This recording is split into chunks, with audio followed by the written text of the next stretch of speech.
नमस्कार दोस्तों, केमिस्ट्री साला चैनल में आपका स्वागत है।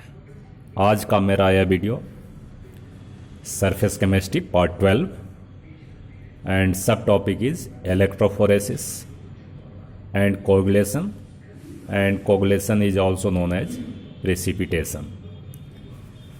Friends, you know colloidal particles carries either of the charge. Colloidal particle either positive charge or negative charge they carry. So how can we find whether colloidal particle is positively charged or negatively charged? हम कैसे पता करेंगे कि particular colloidal, suppose a colloidal solution is there and colloidal particles having either of the charge.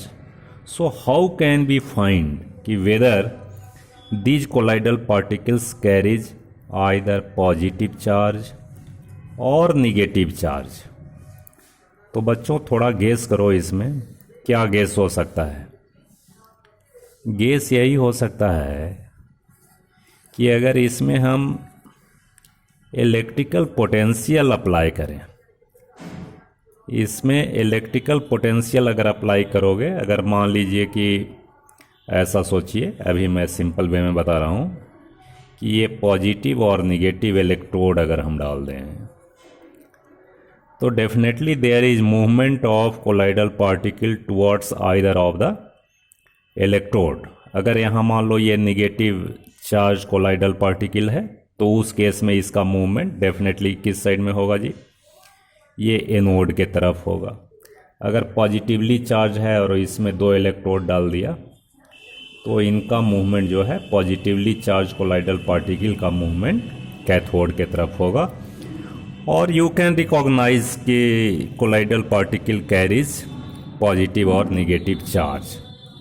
तो दोस्तों, ये जो process होता है जिससे हम पता करते हैं कि कोलाइडल पार्टिकल में कौन सा चार्ज है, वो आता है इलेक्ट्रोफोरेसिस। उसको हम क्या बोलते हैं, electrophoresis.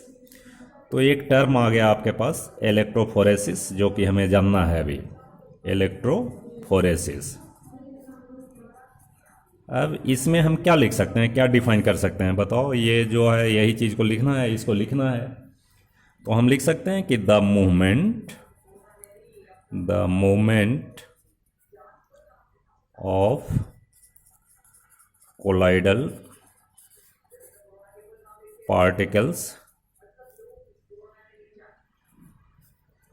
under an applied electric potential यहाँ लिखेंगे। ठीक है बच्चों, electric potential is called electrophoresis. ठीक है, इसका काम क्या होता है, किस काम के लिए हम लोग करते हैं, इलेक्ट्रोफोरेसिस क्यों करते हैं, आ सकता है ना क्वेश्चन। तो लिखेंगे कि electrophoresis is done to find the charge on colloidal particle।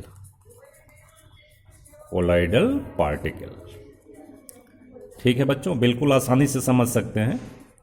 अब देखो, इसमें एक फिगर के माध्यम से हम समझते हैं। फिगर मैंने बना रखा है, देखिए,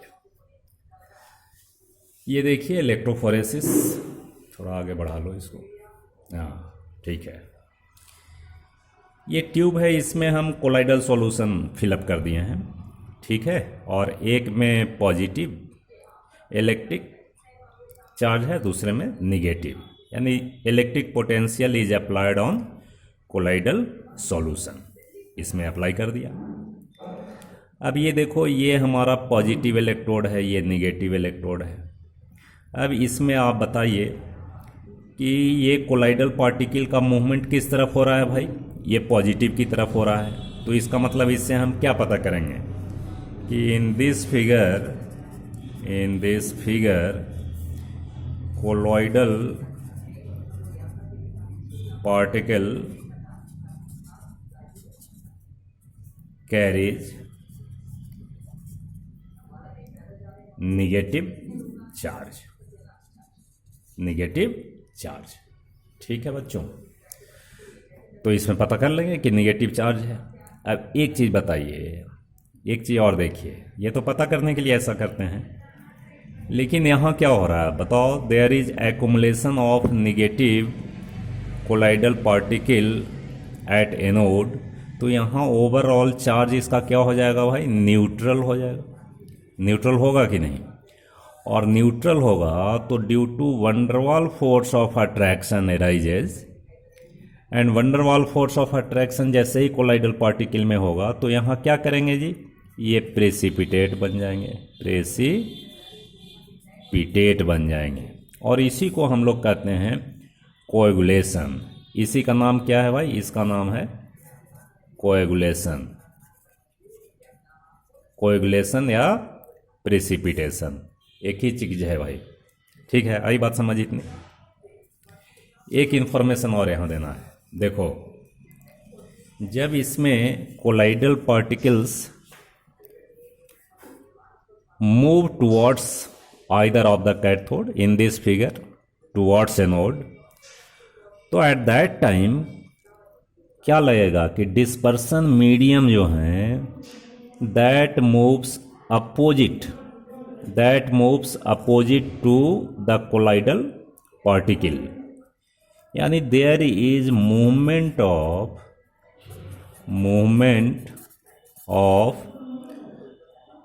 डिस्पर्सन मीडियम कहाँ होगा भाई, अपोजिट टू मूवमेंट ऑफ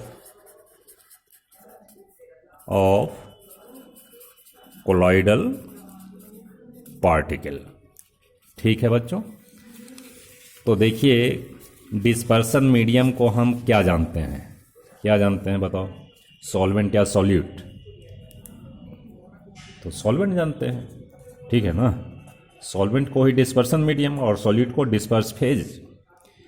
तो सॉल्वेंट मॉलिक्यूल का जहां मूवमेंट होगा वो कौन से प्रोसेस में होता है बोलो, सॉल्यूशन में पढ़ा है, ऑस्मोसिस में होता है। ऑस्मोसिस में क्या होता है, मूवमेंट ऑफ सॉल्वेंट। अब ये जो मूवमेंट ऑफ सॉल्वेंट है किसके कारण हो रहा है भाई, due to applied electric field, यानी मूवमेंट ऑफ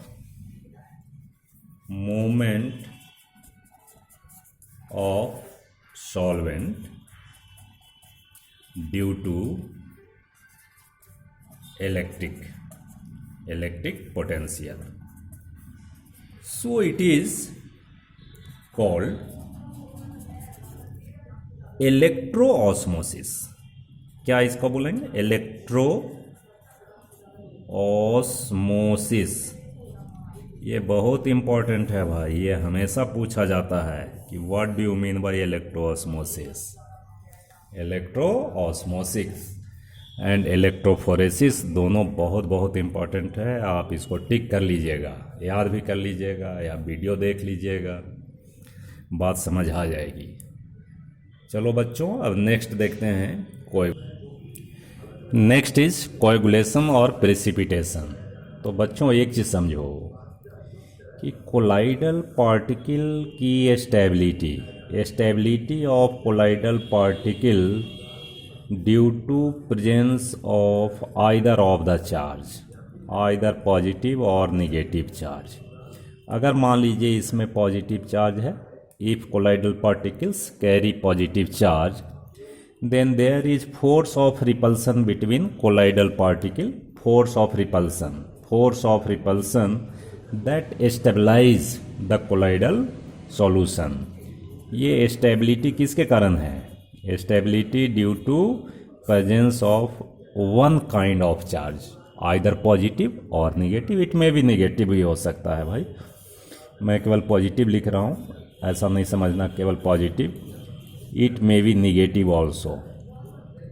अब हमारा क्वेश्चन है कि हाउ कोलाइडल पार्टिकल कोगुलेट्स और प्रेसिपिटेट। तो सबसे पहले एक चीज़ समझो कि अगर ये पॉजिटिव चार्ज को हम न्यूट्रल कर दें तो ये कोई इसमें चार्ज नहीं होगा, और चार्ज नहीं होगा तो क्या हो जाएगा भाई, वो नीचे सेटल डाउन कर जाएंगे ड्यू टू ग्रेविटी, ऐसा नीचे चले जाएंगे और प्रिसिपिटेट बन जाएगा। इसमें भी सेम केस वही होएगा, ठीक है। तो इसका बनाने का मेथड बहुत सारे हैं कि कैसे कैसे हम कोगुलेट करते हैं। एक तो आपका इलेक्ट्रोफोरेसिस ही है method to coagulate colloidal particle. तो कोगुलेशन को समझने का यही है। एक और है, देखो एक चीज़ और समझो कि छोटे क्लास में हम लोग क्या पढ़ते हैं कि अगर डर्टी वाटर है, गंदा पानी है, वाटर कंटेनिंग सॉयल, उसको हम एलम डालते हैं जी, एलम डालते हैं, और एलम डालकर उसको क्या करते हैं, ड्रिंकिंग वाटर में कन्वर्ट करते हैं। तो उसमें भी यही होता है कि clay particle carries negative charge and it acts as colloidal particle. ये मड का पार्टिकल है। अब जैसे ही इसमें एलम डालोगे तो एलम में क्या होता है भाई, K2SO4 होता है, Al2SO4 होल 3 होता है एंड 24H2O होता है। ये तो एलम का फॉर्मूला है। लेकिन हमारा ये मकसद है कि इसमें आयंस हैं, इसमें K+ है, Al3+ है। तो due to preferential adsorption of charge, ये पॉजिटिव चार्ज को एडजॉर्ब करता है एंड इट गेट्स न्यूट्रल। ये जो है ना, ये न्यूट्रल हो जाते हैं। तो देखो एलम इसलिए डालते हैं कि इसमें चार्ज कितने, 3+ और एक 4+ मिल रहा है, तो न्यूट्रल ज़्यादा करेगा, ज़्यादा पार्टिकल को न्यूट्रल कर देगा आफ्टर एडिंग एलम, ठीक है। क्योंकि यहाँ भी प्रेफरेंशियल एडजॉर्प्शन हो रहा है भाई पॉजिटिव आयन का, तो ये न्यूट्रल हो जाएगा। तो क्या होएगा भाई, ये अब तो फोर्स ऑफ रिपल्सन होगा नहीं, तो ये नीचे सेटल डाउन कर जाते हैं। जितने भी क्ले पार्टिकल हैं, ये क्ले पार्टिकल क्या हो जाएगा भाई, ये सेटल डाउन हो जाएगा, नीचे बैठ जाएंगे। आई बात समझ। तो इस तरह से ये पानी क्या हो जाता है, थोड़ा फ्री फ्रॉम मड, ठीक है। तो how can you define coagulation. तो आप लिख सकते हैं कि the process of settling of colloidal particles is called coagulation और प्रेसिपिटेशन। ठीक है दोस्तों, बहुत ही आसान है। अब इसमें देखो, इसमें हम पढ़ेंगे कि भाई हाइड्रोफोबिक कोलाइड्स के लिए कौन कौन सा मेथड है, कोगुलेशन के लिए, हाइड्रोफिलिक के लिए कौन कौन सा मेथड है। तो हम एक एक करके देखते हैं, ठीक है दोस्तों। हमारा नेक्स्ट है method of coagulation of lyophobic colloids. Lyophobic means solution repelling और हेटिंग, राइट। तो फर्स्ट मेथड है भाई बाय इलेक्ट्रोफोरेसिस, जो अभी आपने पढ़ा इलेक्ट्रोफोरेसिस। तो ये बात तो समझ आ गई होगी कि हम चार्ज इलेक्ट्रिक पोटेंशियल उसमें क्या करेंगे, अप्लाई करेंगे जी इलेक्ट्रिक पोटेंशियल, और उससे कोगुलेशन हो सकता है। ये आपने अभी पढ़ा, just no need to explain it. Number 2, by mixing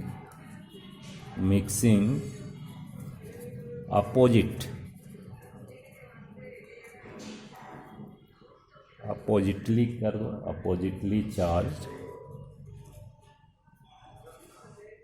colloid या कोलाइडल सॉल्यूशन।